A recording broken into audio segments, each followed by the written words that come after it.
കൂടുതൽ വാർത്തകളും വീഡിയോകളും കാണാൻ ഈ ചാനൽ സബ്സ്ക്രൈബ് ചെയ്യുക. കൂടെ ബെൽ ബട്ടൺ അമർത്തുക. ഇന്നത്തെ എൻ്റെ ജ്യോതിഷ വിഷയത്തിലേക്ക് എല്ലാവർക്കും സ്വാഗതം. ഞാനിന്ന് പറയാൻ പോകുന്ന വിഷയം, വിവാഹം നീണ്ടുപോയാൽ പരിഹാരമുണ്ട്. പല ആൾക്കാർക്കും വിവാഹം നീണ്ടുപോകുന്നു. അതിന് പല കാരണങ്ങളുണ്ട്. പല കാരണങ്ങൾ കൊണ്ട് വിവാഹം നടക്കാതെ പോകും. വിവാഹം എന്തുകൊണ്ടാണ് നടക്കാണ്ട് പോകുന്നത്? ഇപ്പോൾ പലരും നമ്മളെ വിളിച്ചു നോക്കുന്നുണ്ട്. ഞങ്ങൾക്ക് 35 വയസ്സായി, അല്ലെങ്കിൽ 38 വയസ്സായി. 45 വയസ്സായ ഒരു ആൾക്കാർ വരെ എൻ്റെ അടുത്ത് വന്നിരുന്ന് കാര്യങ്ങൾ ചോദിച്ചറിഞ്ഞ് 3 മാസം കഴിഞ്ഞപ്പോൾ തന്നെ അവരുടെ വിവാഹം നടന്നിട്ടുണ്ട്. അത് എൻ്റെ അടുത്ത് വരാതെ തന്നെ എൻ്റെ പ്രോഗ്രാമിൻ്റെ കാര്യങ്ങൾ ഗ്രഹിച്ചിട്ട് അതേപോലെ വഴിപാട് നടത്തി വിവാഹം നടന്നവർ ഒത്തിരി പേരുണ്ട്. ഇത് ഞാൻ വെറുതെ ഇത് പറയണതല്ല, ഒരു വലിയ വാക്ക് പറയണതല്ല, അല്ലെങ്കിൽ വീമ്പ് പറയണതല്ല. ഇത് ഉണ്ടായ സംഭവമാണ്, ഉണ്ടായിക്കൊണ്ടിരിക്കുന്ന സംഭവമാണ്. ഇത് എൻ്റെ കഴിവൊന്നുമല്ല, സർവേശ്വരൻ്റെ കഴിവാണ്. ഞാൻ അത് എന്നിലൂടെ പറയുന്നെന്ന് മാത്രമേ ഉള്ളൂ. അത് ഇവിടെ ഒരു വിവാഹം നടക്കാൻ വേണ്ടി ഒരു ഹോമം നടത്തണില്ല, ഞാനൊരു പൂജയും ചെയ്തു കൊടുക്കണില്ല. ഞാൻ ക്ഷേത്രങ്ങളിൽ ചെയ്യേണ്ട ചില വഴിപാടുകൾ പറഞ്ഞു കൊടുക്കും. അതുപോലെ തന്നെ അവർ വ്യക്തിപരമായി ചെയ്യേണ്ട ചില കാര്യങ്ങളും പറഞ്ഞു കൊടുക്കും. ഇത് മാത്രമേ ചെയ്യണുള്ളൂ. അങ്ങനെ പറഞ്ഞു കൊടുത്തവരും കേട്ട് പറഞ്ഞവരും കേട്ട് അറിഞ്ഞവരും ഒക്കെ ചെയ്തിട്ട് പലവരുടെയും വിവാഹം നടന്നിട്ടുണ്ട്. തിരുവനന്തപുരം, കോഴിക്കോട്, കണ്ണൂർ, കാസർഗോഡ് എന്ന് വേണ്ട എറണാകുളം ജില്ലയിൽ എത്രയോ ആൾക്കാരാണ് എന്നെ വിളിച്ചിട്ട് പറഞ്ഞിട്ടുള്ളത്, സാറിൻ്റെ ഇത് കേട്ടിട്ട് ഞങ്ങൾ അതേപോലെ ചെയ്തു, ഞങ്ങൾക്ക് ഗുണാനുഭവം ഉണ്ടായി, ഇപ്പം ഇതിൻ്റെ ഇത് കഴിഞ്ഞു, മറ്റേ വിവാഹ നിശ്ചയം കഴിഞ്ഞു, വിവാഹം ഉടനെ തന്നെ ഉണ്ടാവും എന്നൊക്കെ പലരും പറയാറുണ്ട്. അങ്ങനെ ഉള്ള ചില കാര്യങ്ങൾ, അത് ഞാൻ പറയുന്നത് ഹിന്ദു ആചാരപ്രകാരമുള്ള കാര്യങ്ങളാണ് ഞാൻ പറയുന്നത്. അപ്പോൾ അതുകൊണ്ടാണ് അങ്ങനെയുള്ള ചില കാര്യങ്ങൾ പറയാനാണ് ഞാൻ ഈ സമയം ഉദ്ദേശിക്കുന്നത്. എന്തുകൊണ്ടാണ് വിവാഹം നീണ്ടുപോകുന്നത്? പല കാര്യങ്ങൾ കൊണ്ട് വിവാഹം നടക്കാതെ പോകും. വിവാഹം പല കാര്യങ്ങൾ കൊണ്ട് വിവാഹം നടക്കാതെ പോകും. ധർമ്മദേവതാശാപം ഒരു കാര്യം. അതായത് നമ്മുടെ കുടുംബത്തിൽ ധർമ്മദേവതയുടെ കോപമുണ്ടെങ്കിൽ നമ്മുടെ വീട്ടിൽ മംഗളകാര്യങ്ങളൊന്നും നടക്കില്ല. കുടുംബത്തിലും ധർമ്മദേവത കോപമുണ്ടെങ്കിൽ കാര്യങ്ങളൊന്നും നടക്കില്ല. അതേപോലെ തന്നെ സർപ്പശാപമുണ്ടെങ്കിൽ, ആ ജാതകന് സർപ്പശാപം ഏറ്റിട്ടുണ്ടെങ്കിൽ മംഗളകാര്യം നടക്കാൻ സാധ്യത കുറവാണ്. അതേപോലെ തന്നെ ബാധാദോഷം, കുടുംബത്തിൽ ഏതെങ്കിലും വിധത്തിൽ ബാധാദോഷങ്ങൾ ഉണ്ടെങ്കിൽ ആ കുടുംബത്തിൽ മംഗളകാര്യങ്ങൾ നടക്കാൻ ബുദ്ധിമുട്ടും. അതുപോലെ പിതൃക്കളുടെ ദോഷങ്ങളുണ്ടെങ്കിൽ, അതായത് പിതൃക്കൾ എന്ന് പറഞ്ഞാൽ നമ്മളുടെ മുൻ തലമുറയിൽപ്പെട്ട മരിച്ചുപോയ പിതൃക്കൾ, അവരുടെ ചില ദോഷങ്ങളുണ്ടെങ്കിൽ അതിനെയാണ് പിതൃദോഷം എന്ന് പറയുന്നത്. ആ പിതൃക്കളുടെ ദോഷമുണ്ടെങ്കിൽ മംഗളകാര്യങ്ങൾ നടക്കില്ല. അതുപോലെ സ്ഥലദോഷം, കുടുംബം ഇരിക്കുന്ന വീടിരിക്കുന്ന സ്ഥലം, അവിടെ എന്തെങ്കിലും സ്ഥലദോഷങ്ങളുണ്ടെങ്കിൽ ആ സ്ഥലത്ത് മംഗളകാര്യങ്ങളൊന്നും നടക്കില്ല. അങ്ങനെ വരും. പിന്നെ ജാതകത്തിൽ ചില ഗ്രഹങ്ങളുടെ ഗ്രഹപ്പിഴകൾ, ഇതെല്ലാം വിവാഹത്തിന് തടസ്സമായിട്ട് വരും. അപ്പം എന്താണ് അതിന് കാരണമെന്ന് നമുക്ക് കണ്ടെത്തിച്ച് അതിന് പരിഹാരങ്ങൾ ചെയ്യണം. ഇപ്പം രോഗം അറിഞ്ഞാലല്ലേ ചികിത്സിക്കാൻ പറ്റുള്ളൂ, ഇല്ലേ?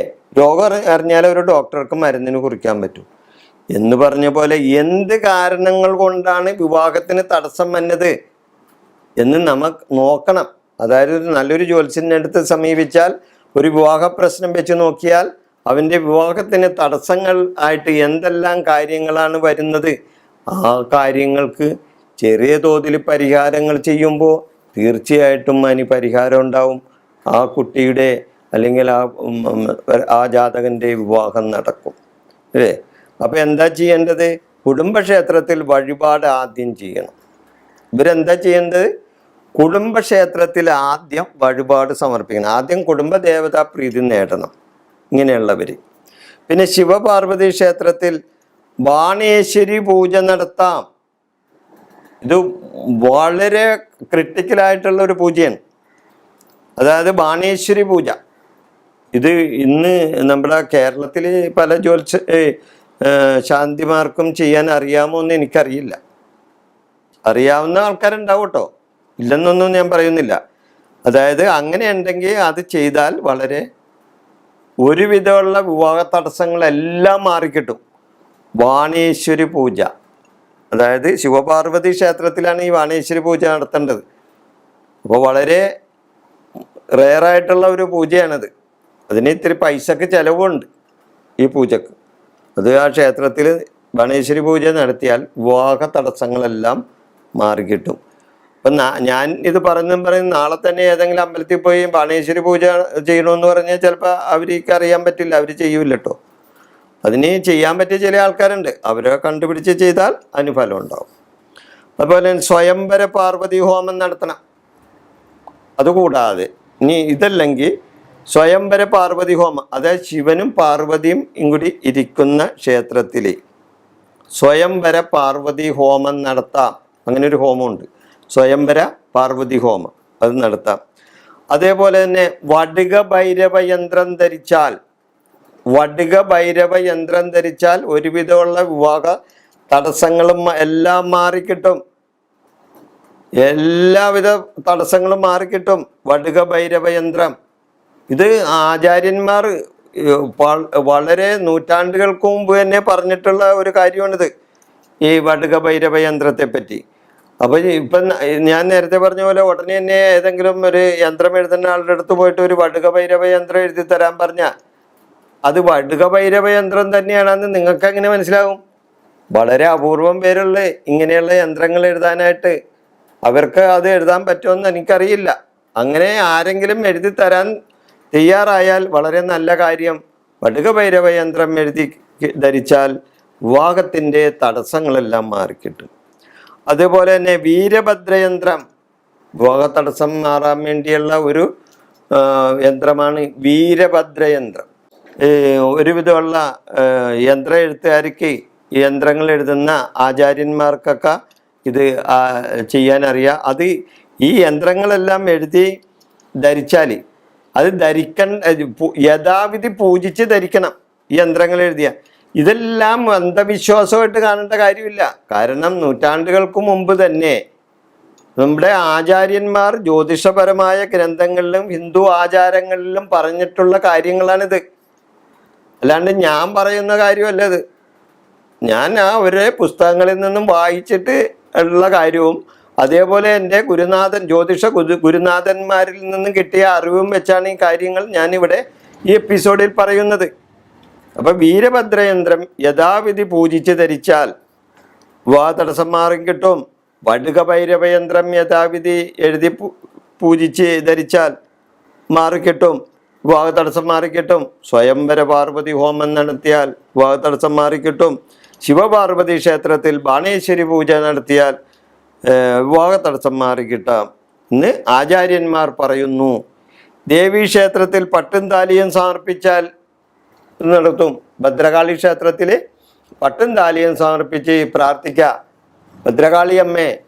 കാരണം ചില ആൾക്കാരുടെയൊക്കെ ഈ വിവാഹം മുടങ്ങുന്നത് ശത്രുശല്യം കൊണ്ടായിരിക്കും. ചില വിവാഹം മുടക്കികളുണ്ട്. ഇത് ജ്യോത്സ്യന്മാർക്ക് ഇങ്ങനെ പറയാൻ പറ്റില്ല, എന്നാലും പറയാണ്. നമ്മുടെ അനുഭവത്തിൽ ചില കാര്യങ്ങൾ ഉണ്ടായിട്ട് പറയാണ്. ചില കുട്ടികൾക്ക് ചില കുടുംബത്തിൽ ചില വിവാഹ കാര്യങ്ങൾ വരുമ്പോൾ അതിന് വിവാഹം മുടക്കികളായ ചില ആൾക്കാരുണ്ട്. കയ്യിലെ കാശും മുടക്കി വണ്ടിക്കാശും കൊടുത്ത് പോകും വിവാഹം മുടക്കാൻ. വല്ല കാര്യമുണ്ട്. അപ്പോൾ അങ്ങനെയുള്ള ആൾക്കാർ എന്താ ചെയ്യേണ്ടത്? അവർ ഭദ്രകാളി ക്ഷേത്രത്തിൽ പോകണം. വിവാഹങ്ങൾ ഇങ്ങനെ ശത്രുക്കൾ മുടക്കിയാൽ ഉടനെ തന്നെ നിങ്ങൾ പോയി കൂടോത്രവും മന്ത്രവാദവും അല്ല ചെയ്യേണ്ടത്.